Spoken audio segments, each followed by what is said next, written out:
to my channel, my Young and the Restless fans. Hopefully you're having a terrific Friday Eve. It's Thursday. We're getting close to the end of the week. We got a new episode to talk about, and it's all about planning today. And you know what? We got a dinner plan. We actually have a plan to take over a company, and then there's a plan to actually break up with someone. So let me give you a few highlights and we'll unpack everything. First, Audra planned to take over Glissade with Nate's help. Devon is cornering Daniel as Daniel have plans to break up with Lily.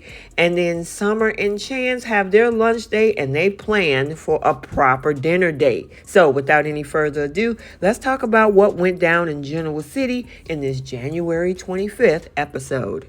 First up, we find Summer and Chelsea buzzing with excitement in the Jabot office. Summer is spilling the tea about a favorable romantic twist in her life, but denies any involvement in Chance's breakup with Sharon. And we all know Chelsea has been rooting for Summer to try to get with Chance. So Chelsea suggests Summer pick up Chance while grabbing Billy, setting the stage for some interesting dynamics as they head over to pick up these two handsome men for lunch. This is a switch because over at Chancellor Winters, Chance is now expressing gratitude to Billy for mentoring him both professionally and personally. Now, why did I say that's a switch? Because a few weeks back, we remember Chance not even to want to take anything Billy had to say in regards to business because of his past. The ladies now show up, taking both Chance and Billy over to the GCAC for lunch. So now there's a liquid lunch going on over at the GCAC with Nate and Audra, and they started talking about what's going on with Nikki Newman, how maybe she screwed up and, maybe she won't even have a job. Then she's like, you know what? I can't be caught at the bottom. I need to be able to move to the top. Nate suggests continuing doing her thing over at Newman Media. Did he forget that Victor says nobody moves to the top unless you are Newman? And Audra reminded him of that. However, she got other plans since especially her takeover plan for Jabot has crumbled. Nate advises her to steer clear of any type of scheming. Audra, however, remains determined and reveals a bold plan involving Tucker McCall. So now Chance, Summer, and Billy and Chelsea sit around the table over at the GCAC talking about work. They toast to Chance's new career and talk about chili. Now, Billy changes the subject to some financial projections, and Chelsea keeps smiling at the way Chance and Summer talking to each other. They talk business, but then they got to get back to work. Chance and Summer exit. Billy and Chelsea talk about Chance and Summer actually getting together. They are happy to see it, and so are we. And Billy thinks that he has a real future at the company too. And it's weird for him because Chance looks up to him, which has never happened before. Chelsea thinks that he's a hero's hero. Billy say, yeah, well, that's nice. Even his mom seemed to be trusting him more. Maybe it was a good move for him to jump Jabot and head over to Chancellor Winters. So now as Chance and Summer exit, we got plans in the making that makes her smile. This was a nice interlude. It was. Kind of a shame that we both have to go now. I know. Wish we had some more one-on-one time. I agree. Well, how about we make arrangements for a proper dinner date? So just to be clear, this would be an official first date? Nothing less. You up for that? Of course she's up for that, and so are we, and they better make it good because I'm telling you, Valentine's Day is coming up and look like she might have a new Valentine's Day sweetheart. Now, is this a new possible couple on the horizon as well, as they are both recently single, Audra and Nate? They go to her suite. She announces her new plan involving Tucker, and of course, he's not happy about that. So she make it perfectly clear that she's not teaming up with him, but she's turning his game back on him.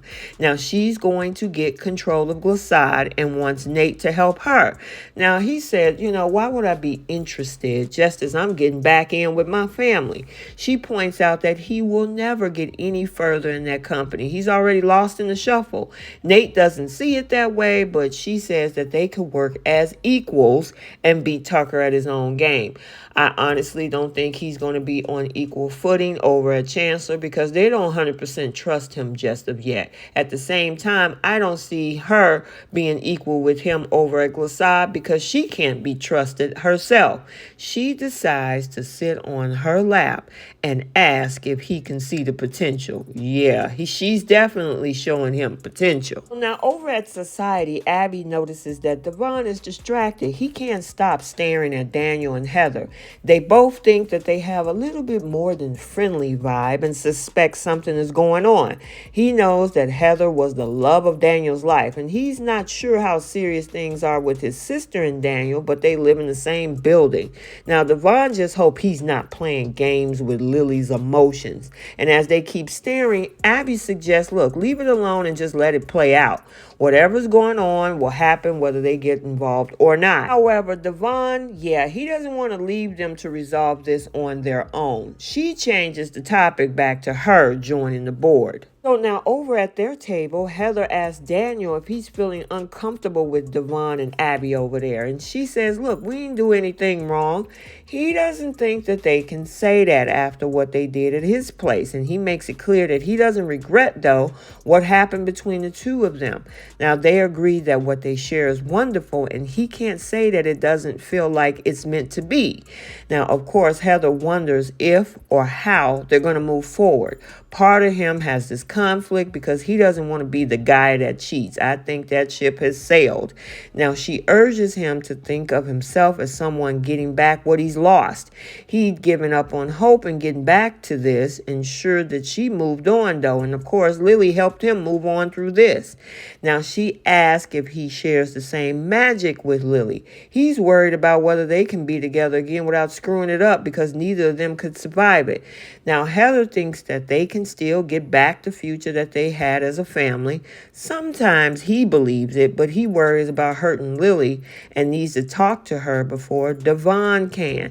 Now, she insists that she didn't come back to town with an agenda to seduce him, but I got a question and give her a side eye on that one. But according to Heather, he became the man that she loves again, and it's easy for him to think of the what ifs, especially for their daughter's sake. When she and Lucy left, the whole world spun out of control.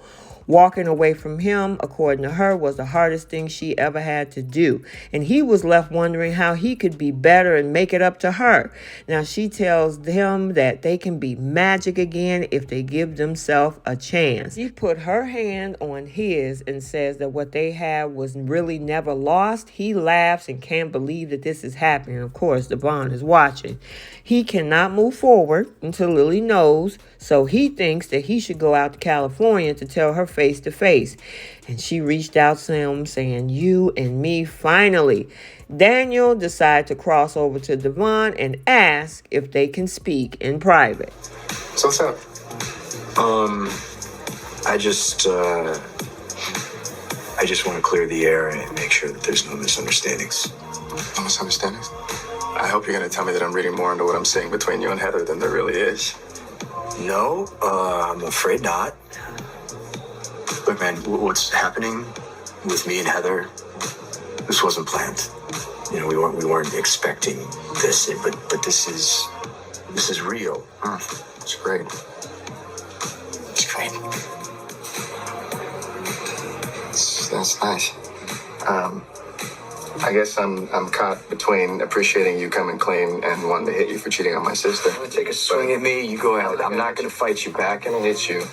Been there, done that. Didn't help. So how soon we quickly forget. He's mad enough to punch Daniel, according to him. Of course, he didn't do it. However, you worried about hurting and cheating on Lily. Were you thinking about that when it came to Amanda? He's only one part of the equation. Then we got Abby, who decided to put her cheating 2 cents in as well. So I'm guessing that Daniel wanted to talk to Devon in private to discuss what's going on between the two of you.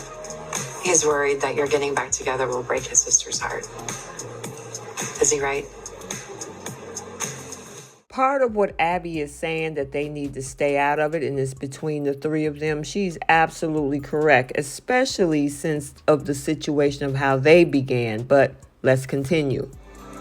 I also know what it's like to get pulled back in by someone that you love deeply and maybe still love.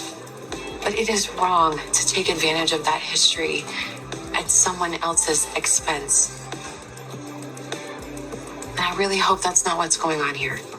Abby, Devon, where was this advice when this was going on the wall, on the floor, on the stairs? And then, these two actually walking in on the two of you, not even a year maybe ago, I think it was in January. So yeah, maybe she's speaking from experience, or maybe people with stones shouldn't throw them in a glass house. Daniel and Heather returned to their table and he explained that he filled Devon in and he understood. Lily is caught up with Maddie's situations right now and he doesn't think it's the time to pile all this on. Heather can understand that, but what does it mean for the two of them? Now, Daniel says they need to put things on pause until Lily is in the right place for him to tell her. My question is, how are you guys going to do that? I don't think it's a right time to tell somebody that you've been cheating on them. You just need to come out with it. You might have to rip off the Band-Aid and have that discussion. Okay, so there you have it. Let's get the conversation started down in the comments section with a few questions. What do you think about Audra's plan to recruit Nate to help her take over Glissade? It didn't work with Jabot. Do you think it's going to work with Glissade? The situation between Daniel and Devon and whether or not he should just butt out and let them figure it out. I got to give props to Daniel to being honest about what he, is going to do.